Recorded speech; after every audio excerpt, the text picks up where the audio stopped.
আমি এই ভিডিওগুলো করি ভাইরাল করার জন্য না, ভাইরাল হওয়ার জন্য না। ভাইরাল হওয়ার কোনো ইচ্ছা নাই আমার। আমার একটাই কষ্ট, আমি রিক্সা চালাই, ঠিক আছে, কিন্তু এই রিক্সা চালাবার যায় মনে করেন যে একটা কেতরের বাচ্চা উঠলেও মনে করেন যে মন্ত্রী পাট নেয়, আর মন্ত্রীর পাট তো আছেই। তাই মানুষ যদি বুঝতে চান তাহলে একটা রিক্সা নিয়ে বের হন, তাহলে মানুষের আসল চরিত্র আপনি বুঝতে পারবেন। সেকেন্ডের গতিতে আপনার একটা ক্ষতি করে দেবে, আপনি কিছুই করতে পারবেন না। তাই আমি চাই যে অন্যায় অবিচারটা না হোক, মানুষ শান্তিভাবে করুক, যার যেটা তার সেটা দিয়ে দেওয়া উচিত। তাই অহংকার পতনের মূল, এটা আমি পাইছি, কিন্তু অনেক রকম অপশন পাইছি ভাই, কিন্তু আসলে কি আমি ইনসানি।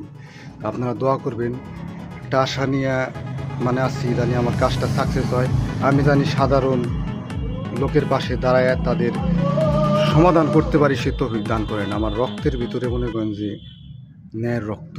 আমি মানে অন্যায় আমি প্রশ্রয় করি না, আর অন্যায় যে করে এটা আমি সহ্য করতে পারি না। তাই এটাই আমার জন্য দোয়া করবেন, আমি জানি সাধারণ মানুষের পাশে দাঁড়াইতে পারি, সে তৌফিক যেন আল্লাহ তাআলা আমাকে দান করে।